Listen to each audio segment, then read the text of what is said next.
কয়েকদিন আগে খাগড়াছড়ি একদম উত্তাপ ছিল। খাগড়াছড়িতে অনেক সংঘর্ষ হয়েছে, কয়েকজন গুলিতে মারা গিয়েছে, আইনশৃঙ্খলা বাহিনীর সদস্যরাও কিন্তু খুবই আহত হয়েছিলেন। 144 ধারা জারি করা হয়েছিল এবং এই 144 ধারা ভেঙেই ওইখানকার যে পাহাড়ি বাঙালিরা ছিল বা পাহাড়িরা ছিল তারা কিন্তু নেমে এই আইনশৃঙ্খলা বাহিনীর উপর চড়া হয়। এর মূল কারণ ছিল একটি স্কুল পড়ুয়া শিক্ষার্থী রাত 9টার দিকে কোচিং শেষ করে বাসায় ফিরছিল। তো বাসায় ফেরার পথে একদল সন্ত্রাসী মেয়েটাকে গণধর্ষণ করে, এই ধরনের অভিযোগ উঠেছিল এবং মেয়েটিকে অজ্ঞাত অবস্থায় পাওয়া যায় এই এলাকারই একটি খালের পাশে। তখন থেকে শুরু হয় বিক্ষোভ। এই বিক্ষোভকে কেন্দ্র করেই ধীরে ধীরে সংঘর্ষ, ব্যাপক ভাঙচুর, ব্যাপক অগ্নিসংযোগ, মারামারি, হত্যা, আইনশৃঙ্খলা বাহিনীদের সদস্যরা আহত, সব মিলিয়ে পার্বত্য চট্টগ্রাম মানে রাঙামাটি, সাজেক, এরপরে হচ্ছে বান্দরবন, খাগড়াছড়ি, এই অঞ্চলগুলি পুরোপুরি একটা রণক্ষেত্রে পরিণত হয়। এখানে আবার বাংলাদেশের যে স্বরাষ্ট্র উপদেষ্টা আছে, যে রানিং স্বরাষ্ট্র উপদেষ্টা, ওনার অভিযোগ ছিল এটা ভারতের কাজ। ভারত নাকি ইন্ধন লাগিয়ে দিয়েছে ওইখানকার পাহাড়ি বাঙালিদের সাথে, বাংলাদেশের আইনশৃঙ্খলা বাহিনীর সদস্যদের সাথে। পরবর্তীতে এটা কোনো রকম সামাল দেওয়া হয়, এখন পরিস্থিতি মোটামুটি ঠিক আছে।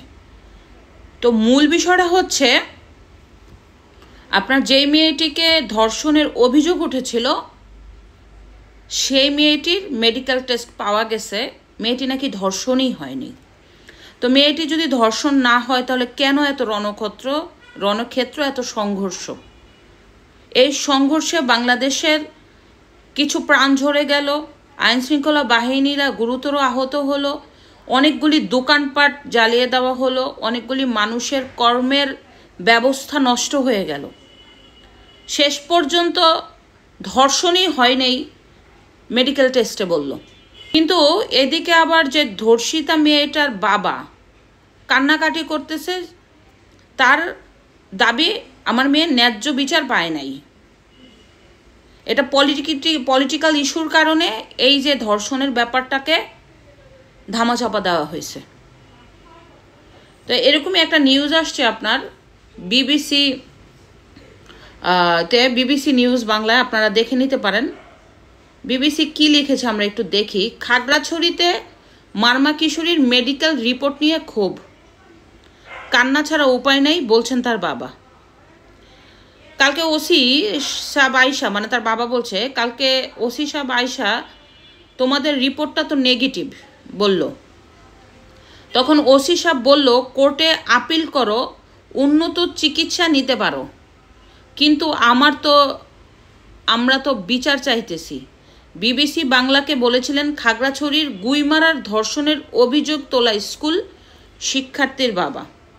ওই স্কুল শিক্ষার্থীর শারীরিক পরীক্ষার প্রতিবেদন জেলা সিভিল সার্জন কার্যালয়ে জমা দিয়েছে মেডিকেল বোর্ডে। ওই শিক্ষার্থীর বাবা বিবিসি বাংলাকে জানিয়েছে পুলিশের কাছ থেকে এই প্রতিবেদনের খবর পান তারা।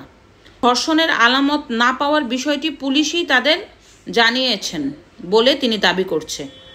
এখন আইন আদালত করেও সঠিক প্রতিবেদন পাবেন না মনে করেন ওই শিক্ষার্থীর বাবা। তিনি বলেন, এখন আমি যদি কোর্টে আপিল করি ওখানে গেলেও রিপোর্টটা পাবো না। তো তার মানে যে ধর্ষিতা মেয়ের বাবার অভিযোগ, মেয়েটা ধর্ষিত হয়েছে কিন্তু পলিটিক্যাল কারণে মেয়েটির ধর্ষণটা নেগেটিভ দেখানো হলো। তো তার বাবা বলছে যে এখন যদি আমি এইটা আবার কোর্টে আপিল করি, কোর্টে তো একই কথা আসবে, যেহেতু একটা রাজনৈতিক ইস্যু।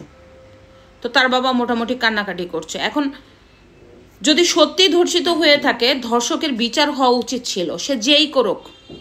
ধর্ষণ যদি না হয় তাহলে মেয়েটিকে তো অজ্ঞাত অবস্থায় রাত 11টার দিকে পাওয়া গেছে, তাহলে ধর্ষণ না হলে ধর্ষণের চেষ্টা করা হয়েছে এই অভিযোগ দিয়ে তো অবশ্যই এই সন্ত্রাসীদের বিরুদ্ধে ব্যবস্থা নেওয়া উচিত, যাতে পুনরায় এই ধর্ষণের কর্মকাণ্ডগুলি না ঘটাতে পারে। তো অনেকে বলছে ধর্ষণ হয় নাই, ধর্ষণ নিয়ে এত তোলপাড়।